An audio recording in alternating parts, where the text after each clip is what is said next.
Bienvenue sur Dylan Story. Aujourd'hui, bilan d'achat numéro 11, octobre et novembre 2022. Au programme du comics, du Blu-ray 4K, du DVD. Et il y aura même du jeu vidéo pour changer un petit peu. N'hésitez pas à liker, à partager et à vous abonner. Je vous en remercie. Il est vrai que c'est très rare que je vous présente des jeux vidéo. La dernière fois que je l'ai fait, c'était pour le Hobbit que j'avais acheté sur GameCube, donc il y a fort longtemps. Je crois que c'était dans les premiers bilans d'achat. Et donc, évidemment, à sa sortie, je me suis fait plaisir et je me suis acheté Gotham Knight, étant très fan, évidemment, comme vous le savez, de Batman et de DC.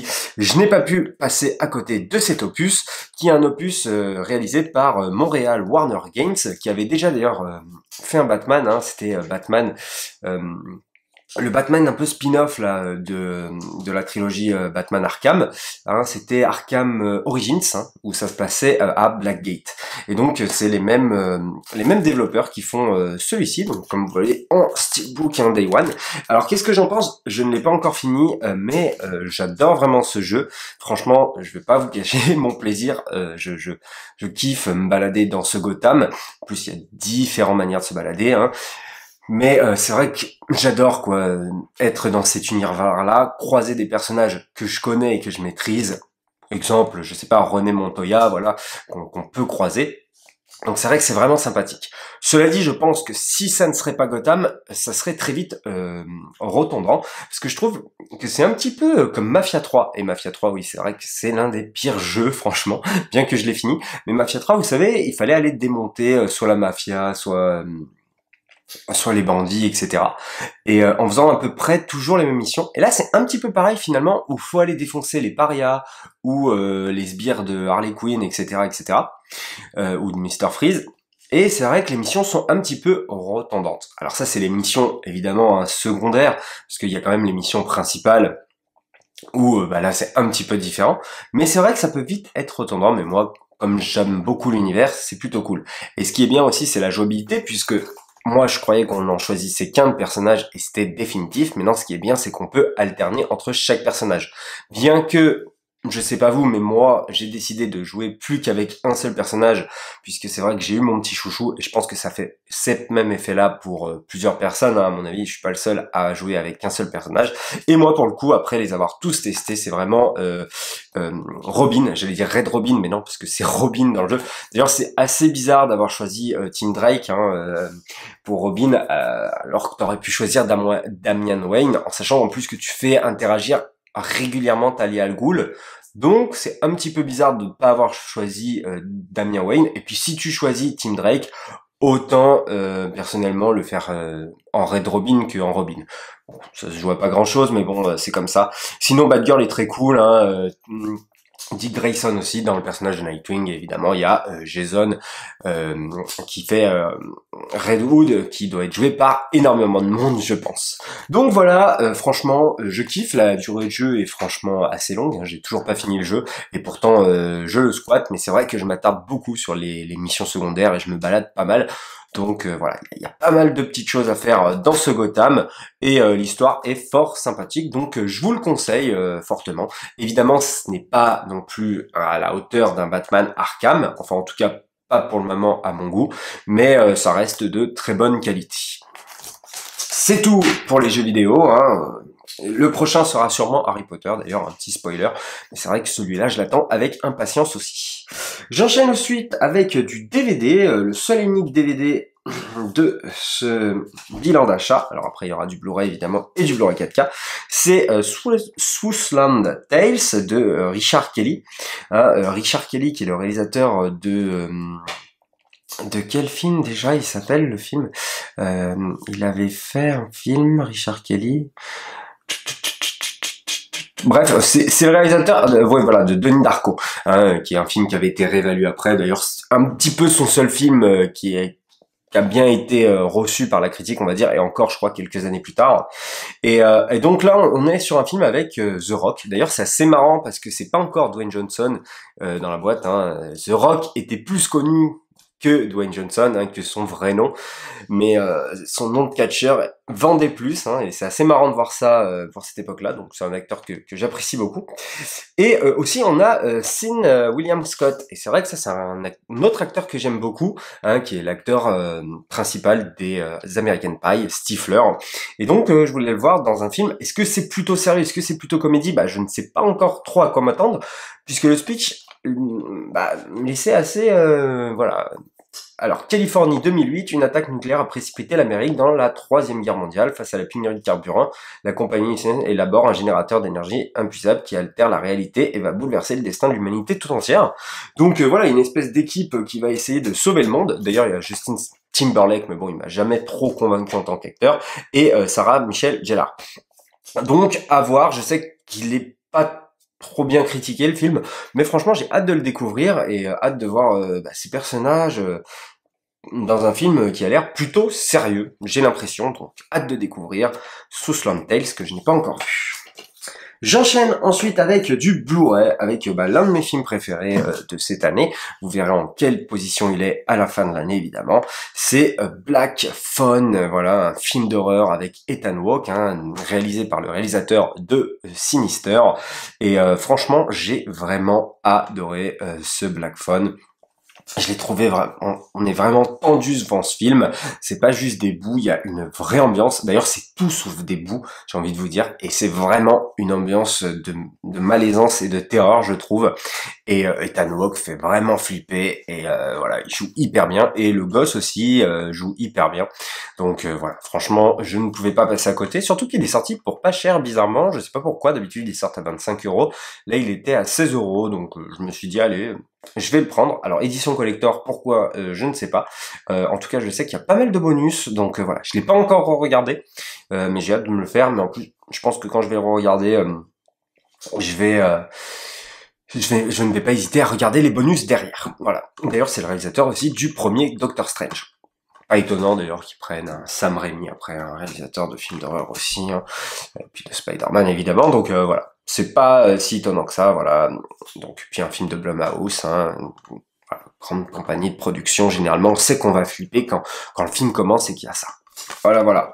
Donc, je vous le conseille fortement, hein, mais je développerai un petit peu plus, puisqu'il sera dans mon top 10, top 5, j'en sais rien encore ce que je ferai, mais en tout cas, je pense qu'il rentrera dans un top 5 de films de l'année. J'enchaîne ensuite avec le seul et unique achat que j'ai fait pour les Black Friday. Et ça a déjà un prix, hein, c'est l'intégrale de la série Batman, l'animé, hein, de 92 ou 93, je sais plus. Donc voilà, alors je vais pas vous dire que j'ai grandi avec, j'ai surtout grandi, donc là c'est l'édition en fait collector, hein, donc au lieu de 80 €, je l'ai eu pour 40 €. Donc déjà on a, hop, comment ça se présente, on a voilà, une petite pochette comme ça, où à l'intérieur, on a des cartes, voilà, des cartes animées comme ça, vraiment mais très très très très stylées, j'adore. Donc avec Double Face, Poison Ivy, vous voyez, Pingouin, hop. Et donc comme je le disais, c'est pas la série avec laquelle j'ai le plus grandi, puisque la série avec laquelle j'ai le plus grandi, que je me procurerai d'ailleurs un jour, c'est Batman Beyond. Donc sa suite, hein, en quelque sorte. Par contre, j'ai grandi avec l'un des films qui, évidemment, est tiré de cette série, c'est Batman contre le masque fantôme. D'ailleurs, c'est pour ça que j'ai cette Funko Pop, hein, du masque fantôme, parce que c'est vrai que quand j'étais petit, j'avais la cassette, alors je l'ai pas retrouvée malheureusement, elle doit être quelque part chez ma mère dans les cartons. Et c'est vrai que j'ai énormément squatté ce dessin animé, je l'ai vu et je l'ai revu et je l'ai revu.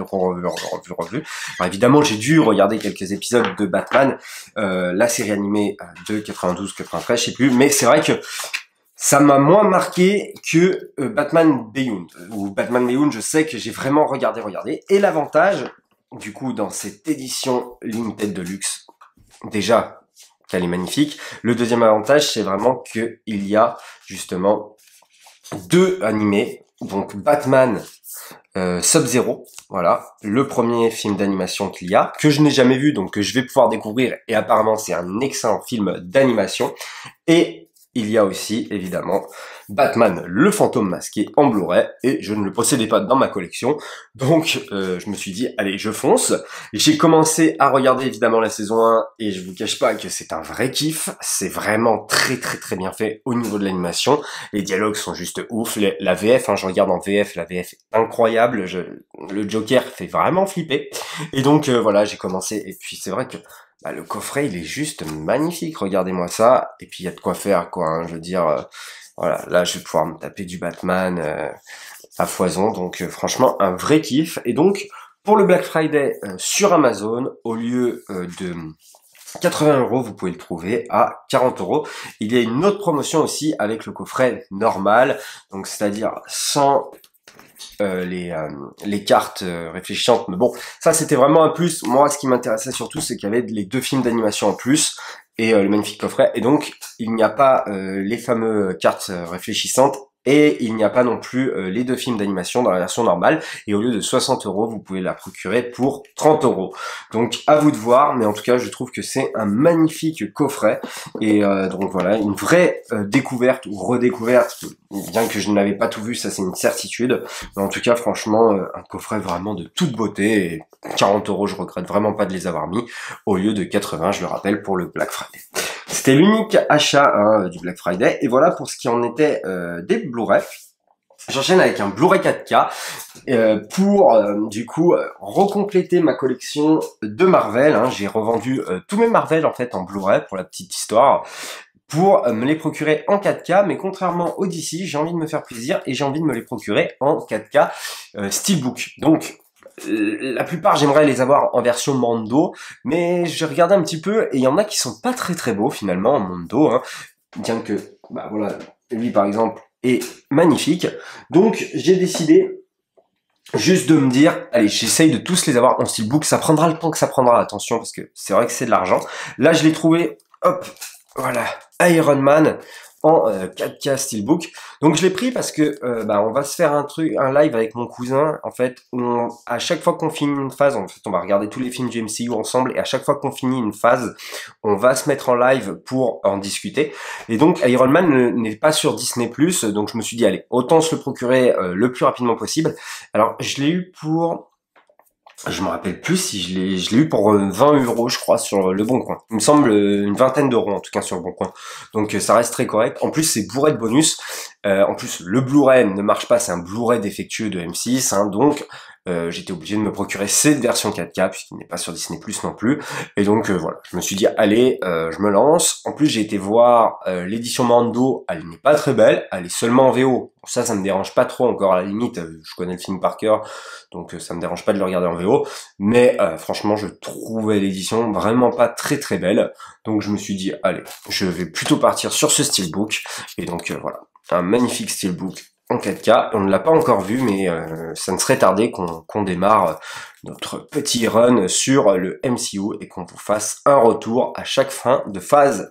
Voilà, et l'un des meilleurs Marvel, hein, voilà, qui rejoint avec plaisir les Gardiens de la Galaxie, qui, je le rappelle, est mon préféré film du MCU. Voilà pour ce qu'il en était de tout ce qui est DVD, hein, format CD, on va dire, hein, puisqu'il y a eu même du jeu vidéo en format CD. Mais voilà, j'espère que ça vous aura plu de ce côté-là. Je vais passer au côté comics maintenant, avec l'unique et seul comics Marvel. Il y en a pas souvent, mais là je me suis lancé. En fait, à la base, voilà, c'est Annihilation. Donc au commencement. À la base, en fait, je voulais prendre Les Gardiens de la Galaxie, puisque j'adore ce film, et c'est vrai que j'arrive beaucoup plus facilement à m'attacher au personnage des Gardiens de la Galaxie, notamment à Peter Quill, hein, donc est-ce que je suis un gros connard comme lui, je ne sais pas. Non, mais c'est vrai que j'aime beaucoup par exemple Drax. Je pense que Drax est l'un de mes préférés personnages, en plus c'est Batista qui le joue, enfin voilà, Drax est l'un de mes préférés personnages Marvel, le Destructeur, et donc j'ai voulu m'acheter à la base Les Gardiens de la Galaxie de Dan Abnett, et il y a beaucoup de personnes dans les commentaires qui disaient ouais mais si on n'a pas lu Annihilation, difficile à comprendre, et en plus derrière le comics du coup des Gardiens de la Galaxie, dans la même série, il y avait les Annihilation. Donc je me suis dit, bah pourquoi pas commencer tout simplement par Annihilation, hein, qui a le tome 1, le tome 2, et après il y a Annihilation Conquête, tome 1, tome 2, et ensuite il y a les Gardiens de la Galaxie. Donc je me suis dit, allez, j'y vais. Et j'ai commencé, j'ai pas encore fini, mais c'est un putain d'excellent comics, notamment avec le personnage de Nova, que je ne connaissais absolument pas, mais qui est génialissime. Donc voilà, il y a Drax évidemment qui est là, une vraie brute épaisse, c'est assez génial. Il y a le Cypher Surfer, et c'est vrai que ça change de ce qu'on avait pu voir dans les 4 Fantastiques à l'époque. C'est un petit peu différent. On a Gomorrah, mais je l'ai pas encore vu, et on a aussi Ronan, mais je l'ai pas encore vu non plus, mais qui a l'air beaucoup plus badass, efficace que dans les Gardiens de la Galaxie. C'est vrai que dans les Gardiens de la Galaxie, il manque un petit quelque chose à Ronan, bien que je l'aime beaucoup. Donc voilà, et on a ce méchant hein, qui est Annihilus, qui est vraiment très très efficace. Donc j'ai hâte de voir où ça va finir, et puis évidemment je me procurerai les autres. Alors je l'ai pris d'occasion, hein. Je l'ai pris vraiment pas cher, hein, je crois. 14 €, un truc comme ça sur le Bon Coin, donc pas cher. Donc il y a plusieurs dessinateurs, il y a plusieurs scénaristes, mais celui qui m'a tapé dans l'œil évidemment c'est Dan Abnett, hein, puisque Dan Abnett, je l'ai lu dernièrement pour Aquaman Rebirth, qui était vraiment excellent, notamment le tome 3. D'ailleurs il faut que je le finisse, hein, c'est en 5 tomes. Donc voilà, vraiment un scénariste de qualité, et c'est lui d'ailleurs qui scénarise aussi les Gardiens de la Galaxie. Donc voilà, j'ai hâte de lire la suite pour tout découvrir, mais en tout cas j'ai découvert le personnage de Nova et franchement c'est un vrai kiff. Voilà pour ce qu'il en est des comics Marvel. J'enchaîne avec les DC. On a Batman, le film, voilà tout simplement de Dennis O'Neil et Jerry Ordway. Et donc c'est tout simplement le film de 89 hein, de Tim Burton avec Michael Keaton évidemment. Hop, dans le personnage du Batman. Voilà, je vous montre tout ça. Et qui est retranscrit tout simplement en version comics. Et je ne sais pas d'ailleurs s'il y a une espèce d'extension ou si ça se rallonge un petit peu. Mais en tout cas, voilà, c'est pratiquement exactement pareil. C'est juste de l'avoir en format comics. J'ai trouvé la couverture vraiment magnifique. Et donc je me suis dit, allez, pourquoi pas, je vais me le lire. Et peut-être qu'il passera mieux Michael Keaton en format comics, et peut-être que ça marchera mieux dans ma tête, parce que c'est vrai que j'ai toujours un peu de mal avec Michael Keaton en Batman, même si par exemple le Batman 2, le défi, c'est l'un de mes préférés Batman, mais je trouve que c'est plus grâce au Pingouin, hein, à De Vito, que à Michael Keaton, bizarrement. Et donc voilà. Voilà pour ce qu'il en est des dessins. Donc franchement, je trouve que c'est assez bien retranscrit et très très bien dessiné. Voilà, j'ai hâte de lire la suite, tout simplement. Enfin, de le découvrir parce que je ne l'ai pas du tout encore lu. Donc voilà. Et évidemment, hein, il y a le Joker de Jack Nicholson. C'est vrai que j'en ai pas beaucoup parlé, mais franchement, splendide. Voilà. Hâte de le lire. J'enchaîne avec, évidemment, la suite, hein, là c'est plus chez DC Vertigo, la suite de Sandman de Neil Gaiman, hein, donc franchement, le premier tome, un vrai bonheur, et donc là, j'ai filé à Gilbert Joseph le plus rapidement possible, puisqu'ils en avaient encore un d'occasion, d'ailleurs c'était le dernier, c'était le tome 2, donc tant mieux pour moi, donc je l'ai eu à 26 € au lieu de 35, ça fait toujours plaisir, la réduction n'est pas énorme, mais bon, le comics, comme vous pouvez le voir, il est neuf, il n'y a pas un pet dessus, donc c'est comme si il était tout neuf. Et donc là, il y a les deux premiers récits, c'est le dernier épisode bonus de la série Sandman, qui sont mais excellents, et alors dessinés du coup par un nouveau dessinateur que j'adore, qui est Kaylee Jones, voilà, Kaylee Jones, et franchement, alors si je me trompe pas, hein, c'est lui qui fait aussi le récit des chats, hein, un rêve de 1000 chats, voilà, et c'est voilà, c'est Kaylee Jones aussi, et franchement, mais le mec il gère quoi, la qualité des dessins, je trouve au niveau, hop. Voilà, des chats, mais c'est juste hyper bien fait. Alors il n'y a pas que lui, hein, il y a d'autres dessinateurs. Parce que ce qui est pas mal, c'est que du coup, dans la première partie, c'est que des petites histoires qui n'ont pas forcément de grand intérêt pour l'arc narratif principal. D'ailleurs, ça s'appelle Le Pays des Rêves, et du coup, il y a 4 histoires différentes, dont 2 qu'on connaît déjà pour ceux qui auraient vu la série, hein, ou qui auraient lu, hein, tout simplement, puisque ça existe depuis un petit moment maintenant. C'est Calliope, du coup, et Un rêve de mille chats. Ensuite, il y en a 2 autres. Une avec Shakespeare, qui est vraiment excellente, et une avec une super héroïne datant des années, je sais plus de quelles années d'ailleurs, mais faut le savoir, hein, pour la petite référence. Mais putain, Neil Gaiman, quand même, la qualité d'écriture, mais c'est assez exceptionnel. Et après, on a toute la partie, évidemment, intrigue principale avec Lucifer qui va rendre les clés de l'enfer, et c'est juste exceptionnel. Enfin j'adore, quoi, c'est juste ouf. Et donc toutes les conséquences qu'il va y avoir derrière, et on va avoir plein de personnages de différentes mythologies qui vont débarquer, et c'est vraiment cool, notamment par exemple Hercule, voilà, je suis tombé au pif dessus. Enfin voilà, je trouve ça vraiment excellent et d'une écriture exceptionnelle. Et je vais vous le dire, je pense que je n'ai jamais lu rien d'aussi ouf que Sandman. À chaque fois j'y lis, c'est assez marrant et assez paradoxal, parce que du coup ça nous parle d'un infinite qui fait rêver les gens, et bizarrement quand je lis Sandman, je suis vraiment déconnecté de tout, et je suis vraiment limite en train de rêver, quoi. Et franchement, chapeau, c'est vraiment un comics qui m'évade, quoi. Et en plus, à la fin, mais alors c'est bourré de... Du coup, en fait, à chaque fin de comics, il y a un entretien avec toujours la même personne, où ils reviennent sur l'histoire, et du coup, on redécouvre des détails, parce qu'il nous en dit certains qu'on n'a pas forcément vus. Il y a les coloristes, il y a les dessinateurs qui reviennent aussi sur leurs dessins dans un petit paragraphe et tout. Enfin, c'est juste ouf. Et aussi, il y a la manière dont il a scénarisé le truc. Donc voilà, c'est vraiment cool, franchement, c'est complet, je vous invite fortement à y lire et à y acheter, parce que ça vaut son prix, franchement, il n'y a pas de problème. Même là, j'ai payé d'occasion les 2 premiers, mais franchement 35 €, j'y mettrais sans problème. D'ailleurs, de toute façon, le prochain, je le payerai neuf, hein, puisque je ne vais pas tomber tout le temps sur l'occasion.